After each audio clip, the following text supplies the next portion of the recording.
Good afternoon, dear friends. Thank you for joining us for one more session of Kardec After Lunch, hosted by Kardec Radio. A couple announcements. Make sure you download the app and listen to Kardec Radio programs and podcasts. Feel free to send questions to Kardec Radio's Twitter account. And remember, all of this work is done by volunteers, but there are costs associated with web and app hosting, along with broadcast and publishing.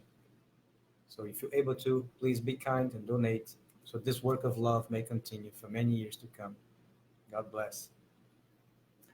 We, as it has been customary, are going to be reading from and reading and commenting on one of Kardec's works.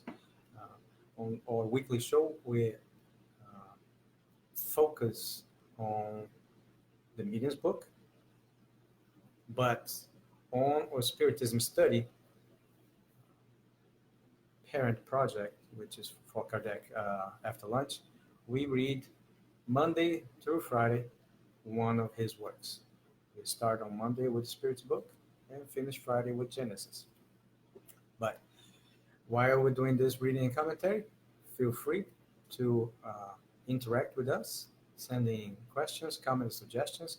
If you don't like those to be public and visible to all, feel free to reach us directly to our page, Spiritism Study, and send us a private message. So let's start. If you happen to have this edition of the Medium's book, I suggest you follow along with our reading. We left off on page 68, paragraph number 42. If you don't have the book, but you on a computer or on your cell phone, you can follow using kardecpedia.com. It's a great resource for research and study. So let's start. Number 42, the physical cause theory. From this point on, we will leave behind the theories of absolute denial. Having admitted the reality of the phenomena, the first thought that naturally occurred to those who witnessed them was to attribute the movement to magnetism, electricity, and or the action of some kind of fluid. There was nothing unreasonable about this theory, and it would have prevailed if the phenomena had been limited to purely mechanical effects. And over here, of course, we're talking about specifically the first type of phenomena that was witnessed in the middle of the 19th century in Europe was the turning tables and smaller associated phenomena that were physical in nature. A circumstance that even seemed to corroborate it in certain cases was the increase in the phenomena's power because of the number of individuals present in each one of them could be seen as an element of a human electric battery. As we have already stated, what characterizes a true theory is its ability to explain all the facts. If one single fact contradicts it, it is because it is wrong, incomplete, or too rigid, which is what applied in this case. The movements and raps reveal signs of intelligence in that they obeyed a will and responded to thought. Thus, they had to have an intelligent cause behind them, and since the effect ceased to be merely physical, the cause itself had to be something other than physical. Therefore, the theory of an exclusive action by a material agent was abandoned, and now only resurfaces among those who make an a priori judgment without having seen anything. Hence, the crucial point is to attest to an intelligent action, a point that can convince whomever wants to make the effort to observe. So Kardec was talking about not just the phenomenon itself, but the different theories that people came up trying to explain the theory. Now, most of those who came up with theories were trying to explain the phenomena away, mostly by dismissing sorry, those who didn't dismiss outright and just purely by pure denial, uh, they were trying to come up with reasons other than the intelligence outside of matter to explain it as a, not a normal occurrent phenomena, but something that was not outside of the expected. Let's say, let's put it that way. Uh, Now, many of those who came up with those theories uh, did so without ever having experience, be present at one of those phenomena, one of those meetings where the phenomena occurred. So that's what he mentions. He means by making a judgment a priori. So he says at the last sentence, at least take the effort, make the effort to uh, observe, collect information, and then devise a theory about it. Number 43, another theory, the reflection theory. Once it was recognized that an intelligent action was involved, the source of the intelligence still had to be determined. It was thought that it might be the intelligence of the medium or the participants themselves, which was then reflected like light or sound waves. This was quite possible, and only experience would finally be able to provide the last word on the matter. Before long, however, we noticed that this theory was completely removed from any purely materialistic idea. In order for the intelligence of the participants to be reproduced indirectly, it would be necessary to admit the existence in human beings of a principle that was independent of their organism. So, I believe he's saying that. So, in this theory, at least, there is a recognition of the intelligence outside of matter, of the intelligence, even if that was the case, the intelligence of the participants somehow being reflected outside of their body. So it's at least one point in the right direction. Let's put it that way. Now, continuing, if the thought that was expressed were always that of the participants, the reflection theory could be confirmed. But even reduced to such a proportion, wouldn't the phenomenon be of the greatest interest, right? To be able to reflect your intelligence in another person? Wouldn't it be remarkable if thought could resound within an inert object and translate itself into motion and sound?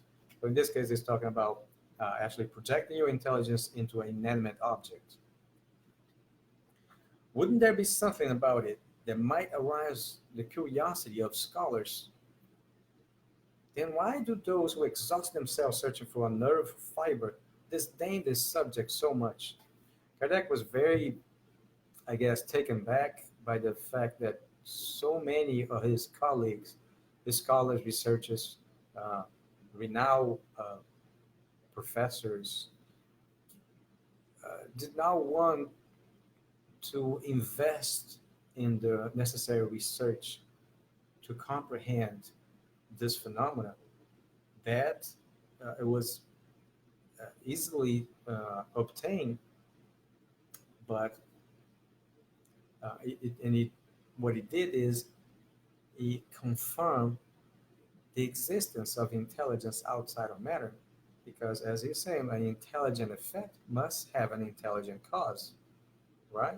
So we're searching for the cause, observing, collecting information, and from there, analyzing, coming up with theories. Let's continue. As we have stated, only experience could provide the last word concerning this theory, and experience has disproved it instead, because in each instance, and by the most positive facts, it has shown that the thought thus expressed might not only be foreign to the thought of the participants, but it is often completely contrary to it. This contradicts all preconceived ideas and frustrates all expectations. In fact, when I think white but receive black in response, I cannot believe that the response is actually my own.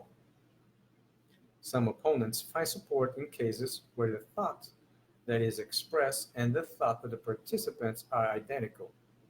But what does that prove except that the participants can't think like the communicated intelligence?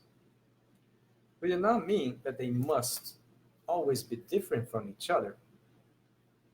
During a conversation, when the person you were speaking with expresses a thought similar to your own, do you say that his or her thought had come from you? It only requires a few contrary and well proven examples to show that this theory is incomplete.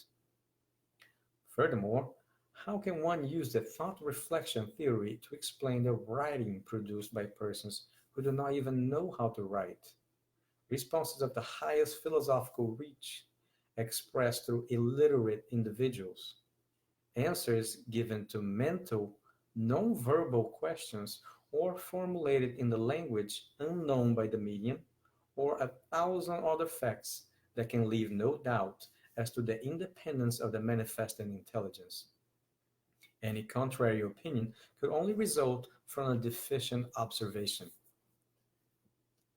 If the presence of an outside intelligence is mentally proven by the nature of the responses, it is physically proven by the phenomena of direct writing. That's writing that is produced spontaneously without a pen or pencil, without being touched, and in spite of all the precautions taken to avoid any kind of trickery. So, the intelligent character of this phenomenon cannot be put in doubt. Thus, there is more than simple fluidic action involved. Moreover, the spontaneity of the thought that is expressed independently of all expectations and apart from any formulated question prevents it from being seen as a reflection of the participant's thoughts. The reflection theory is quite unflattering in certain cases. When a group of honest individuals in a meeting unexpectedly receives a grossly revolting communication, attributing it to one of them would be committing a serious indelicacy, and everyone would no doubt promptly repudiate the notion. So, uh, basically, as you see in this, not this chapter, this section, he goes over analyzing many of the theories that were devised to explain away the phenomena that was being witnessed in Europe in the middle of the 19th century. And uh, little by little, he deconstructs it and tells us why this or that theory is unable to mitigate all the facts that have been collected, right? But only, of course, only through a dedicated, dedicated effort, methodical research, and collecting of information can someone do this, right? And little by little, confirm, corroborate, or deny the validity of a claim or a theory about to explain a phenomenon. Going on to paragraph number 44. And actually, we are getting close to the end of our session. I'm going to mark and we're going to start again from paragraph 44. In the meantime, let me tell a little more about the Spiritism study and its other initiatives.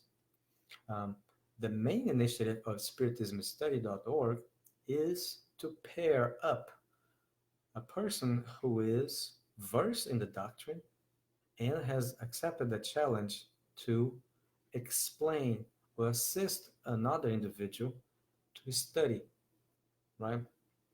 We only have about 70 or so spiritist centers or societies in the United States.